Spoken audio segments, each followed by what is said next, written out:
Assalamualaikum. Yang nonton sini mestinya udah tahu autofagi ya. Istilah autofagi ini populer sejak Dr. Osumi menang Nobel 2016.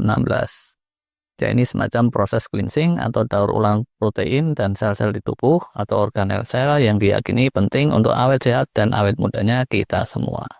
Nah, autofagi itu ada kaitannya sama aktivitas pengelolaan protein dan biomaterial di tubuh kita. Dan autofagi ini ngegas antara lain kalau kita puasa atau extended fasting gitu, untuk tumbuh kembang dan perbaikan sel, tubuh kita akan kurang bahan biomaterial.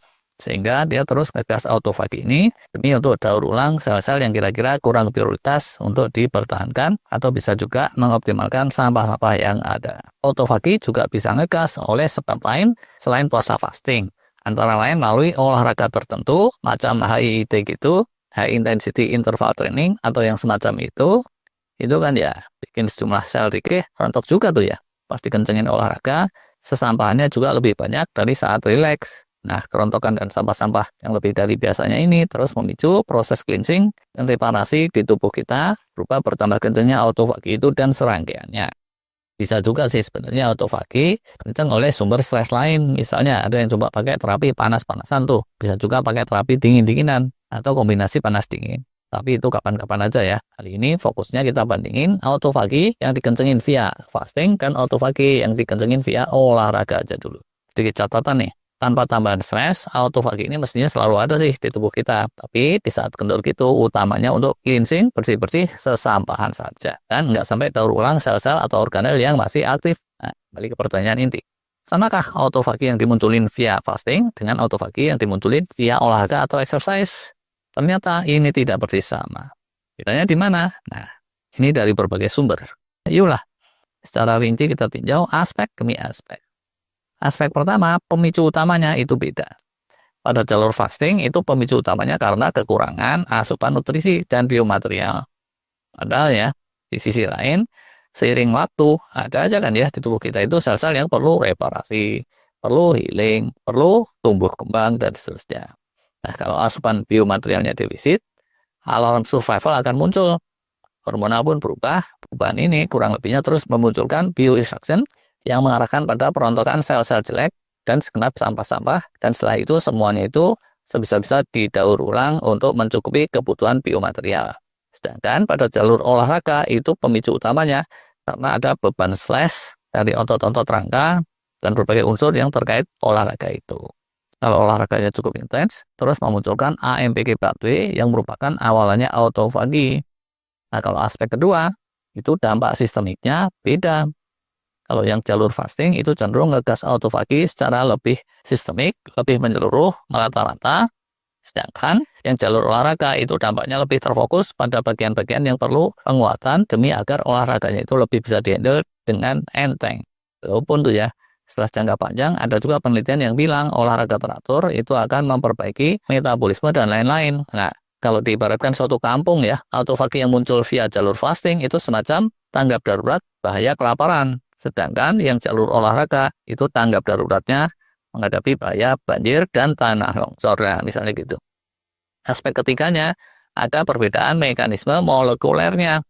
Yang jalur fasting sering kita omongin nih, setelah beberapa lama, mTOR pathway dan serangkaiannya akan terhenti, yaitu penyetopnya autofagi, peredamnya autofagi. Terus akan muncullah jalur lain yaitu AMPK pathway, ini tuh yang ngegas autofagi alias perontokan-perontokan dan daur ulang. Sedangkan yang jalur olahraga awalnya itu terjadi pengurasan sumber daya gitu.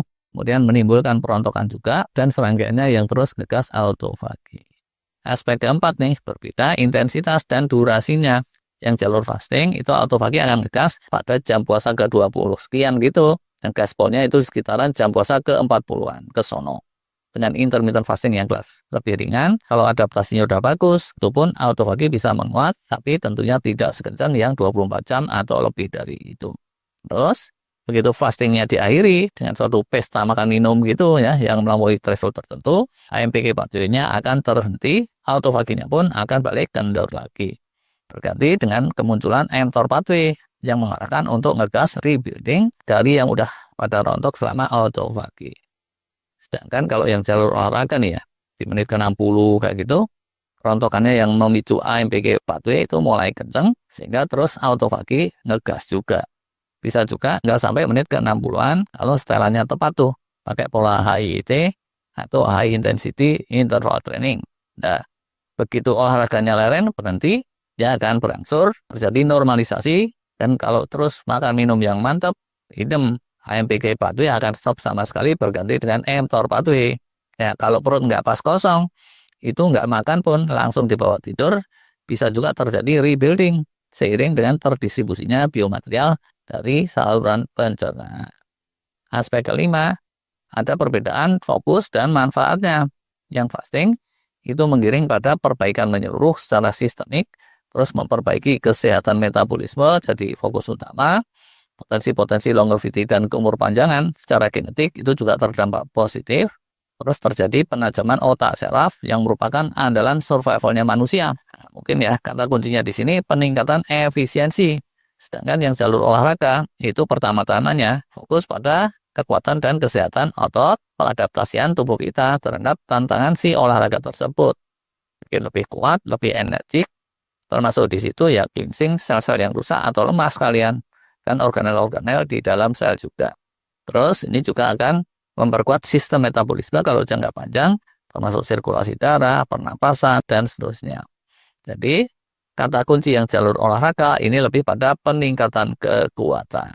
Aspek keenam, itu ada perbedaan dalam hal keterlibatan hormonalnya.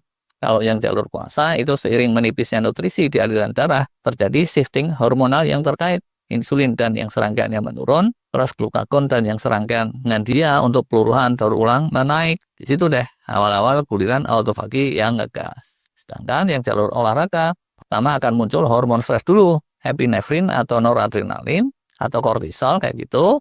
Yang ini pun akan menyetop insulin pathway dan serangkaiannya yang memberi arahan untuk membangun atau proses anabolik.